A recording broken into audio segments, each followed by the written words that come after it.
အာ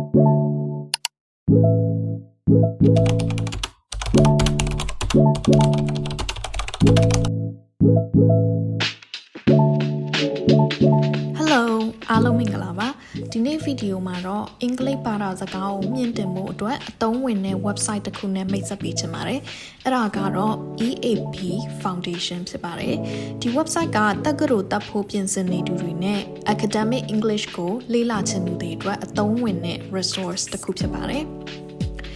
EAP ဆိုတာက English for Academic Purposes ဆိုတဲ့အတူကောက်ဖြစ်ပြီးတော့တက္ကသိုလ်သုံးအင်္ဂလိပ်အတွက်အထူးပြင်ဆင်မိတဲ့ website ဖြစ်ပါတယ်ဒီ website ကိုသုံးသင့်တဲ့အချက်ကတော့သူက academic English အတွက် 4 skills လုံးလေ့ကျင့်နိုင်အောင်လို့ခေါင်းစဉ်တွေကိုတည်တည်ချာချာစုစည်းပေးထားပြီးတော့အားလုံးကိုနားလည်လွယ်အောင်လို့ရှင်းပြပေးပါတယ်ဥပမာ writing section မှာဆိုလို့ရှိရင် writing process, report writing, exam preparation စသဖြင့်အမျိုးအစားလိုက်ရှိတာကြောင့်ကိုကဘယ် essay မျိုးကိုလေ့လာနေတယ်လဲဘယ် essay မျိုးကိုတိုးတက်ချင်တာလဲဒါမှမဟုတ်စာမေးပွဲအတွက်တည်တံ့လေ့ကျင့်ချင်တာလားဆိုတာကိုစဉ်းစားပြီးတော့ကိုလေ့လာလို့တဲ့အပိုင်းကိုကြည့်လို့ရပါတယ်အဲ့လိုပဲ reading, speaking, listening နဲ့တခြား section တွေမှာလည်းသူကဏ္ဍနဲ့သူခွဲပေးထားတာကြောင့်တော်တော်လေးအဆင်ပြေပါတယ်EAP Foundation website ရဲ့အားသာချက်ကတော့ရှင်းပြချက်တွေကိုလွယ်ကူတဲ့စကားလုံးတွေနဲ့တိုးတိုးရှင်းရှင်းရေးပေးထားတဲ့အပြင်ဇယားတွေ infographic တွေနဲ့ပါနားလည်ရလွယ်အောင်လို့ရေးပေးထားတာပဲဖြစ်ပါတယ်။ဒါအပြင်စာမဖတ်ချင်မဲ့နားထောင်ရင်းလေ့လာလိုသူတွေ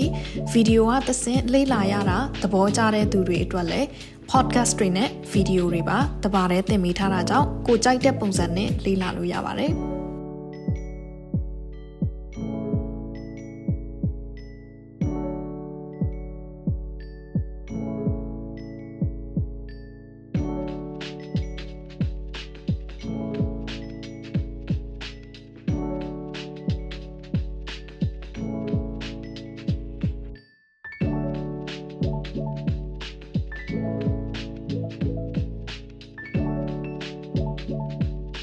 ဒီထက်ပိုကောင်းတာကသူကအင်္ဂလိပ်ဘာသာစကားစွမ်းရည်ကိုတင်တိုးမြင့်ပေးတာမဟုတ်ပဲ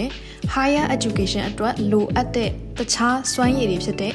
ပြန်လည်လေ့ကျင့်ခြင်းအချိန်စီမံခန့်ခွဲမှုစတဲ့စွမ်းရည်တွေကိုလည်းသင်ကြားပေးပါတယ် quiz session မှာတော့ခေါင်းစဉ်အလိုက်လေ့ကျင့်ဖို့မေးခွန်းတွေပေးထားတာကြောင့်ရှင်းပြချက်တွေဖတ်ပြီးလို့ရှိရင်ကိုယ့်ရဲ့ knowledge ကိုပြန်ပြီးတော့စစ်ကြည့်လို့ရပါတယ်infographic section မှာလည်းခေါင်းစဉ်အလိုက်ရှင်းပြချက်တွေကိုပုံတွေနဲ့တွေ့ရပါလိမ့်မယ် site map မှာတော့အဓိကခေါင်းစဉ်တွေနဲ့ခေါင်းစဉ်ကွဲလေးတွေကို link နေနဲ့တစ်ခါတည်းတွဲပေးထားတဲ့အတွက်ကြောင့်ကိုသိချင်တဲ့အကြောင်းအရာကိုအလွယ်တကူနှိပ်ပြီးလေ့လာလို့ရပါတယ်Okay ဒါဆိုရင်တော့ကိုက academic English ကိုလေ့လာချင်တယ်တက္ကသိုလ်တက်ဖို့ပြင်ဆင်နေတယ်ဆိုရင်ဒီ website ကိုသုံးကြည့်လိုက်ပါ website link ကိုတော့ comment မှာချပေးထားပါတယ်တခြားလေ့ကျင့်ချင်တဲ့စွမ်းရည်တွေရှိလို့ရှိရင်လည်း comment မှာပြောခဲ့ပေးပါနော်ရှာပြီးတော့သင်ပေးပါမယ်ဒါဆိုရင်နောက်ဗီဒီယိုမှာပြန်တွေ့ကြပါမယ်နော် bye bye